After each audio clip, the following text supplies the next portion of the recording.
Leo Vance married me to piss off my sister. After the wedding, he found a million little ways to get under my skin. No cat dinner, no blanket at bedtime, and I had to report my every move like I was on parole. I was miserable, but too much of a coward to fight back. Until one night, I accidentally overheard him on the phone with my sister Chloe. He was practically screaming, "Your sister's a block of wood, a beautiful, infuriating block of wood. Come on, a block of wood should have caught fire by now. I've tried everything. Fine, the Westgate development deal is yours. Just figure out a way to get your sister to jump my bones tonight." I just stood there. Huh? It had all started when my sister, Chloe, bailed on her own wedding. It was spectacular. A full minus blown Hollywood minus style runaway bride situation, leaving the groom standing alone at the altar. In front of the grand ballroom, guests whispered behind their champagne flutes. Backstage, my father was turning purple, jabbing a finger at Chloe. "Are you getting married or not?" Not. Chloe's voice echoed sharp and final. My dad clutched his chest, looking like he was about to have a heart attack. He fumbled for his nitroglycerin pills, stuffing them into his mouth. I peeked through the curtain. Leo Vance stood on the stage, a vision in a custom white tux with a subtle damask pattern. He stood with his hands clasped behind his back, facing 100 tables of the East Coast's elite with a look of pure, unadulterated boredom. If this wedding didn't happen, the Vance family's reputation would be toast. The ceremony was supposed to have started an hour ago. Chloe, completely unfazed, was already taking off her makeup.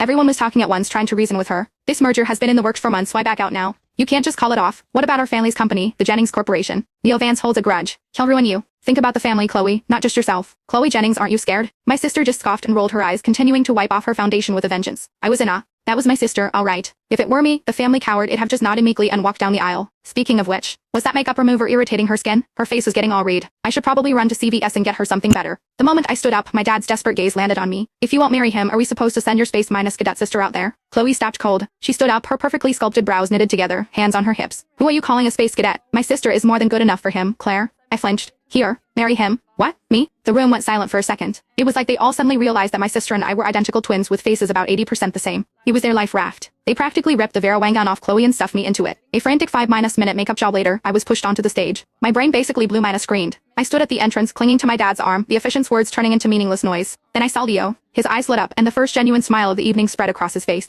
A collective sigh of relief went through the crowd. The efficient, bless his heart, stumbled through the rest of the ceremony. Leo took my hand from my father's, his lips curling into a smirk. During the ring exchange, he pressed a kiss to the back of my hand with an almost religious fervor. I snatched my hand back like it'd been burned. This was so weird. I was a walking, talking mannequin for the rest of the wedding. Finally, I was bundled into Leo's car, headed for our new home. I sat there, stiff as a board, my sister's promise echoing in my head, "Don't worry, Claire minus bear, I'll come rescue you." Would she though? I wondered, feeling small, pathetic, and utterly helpless. The man beside me shifted, moving a little closer. I jumped, sitting ramrod straight. Leo chuckled. "You seem terrified of me." Well, duh. The guy had a reputation. Ruthless, unpredictable, mercurial. That's why our family sent Chloe, the firecracker, to handle the merger. Chloe and I were twins, born 10 minutes apart, but it felt like she'd absorbed all the guts and brains in the womb, leaving me with, she was always the one leading the charge while I cheered from the sidelines. Chloe wouldn't be afraid of Leo Vance. The low hum from his throat pulled me back. He was leaning in, his face nerving one close. I could smell the faint, expensive scent of his cologne. I snapped back to reality, my eyes meeting his. I almost scrambled onto the roof of the car. Mr. Vance, you're a little too close."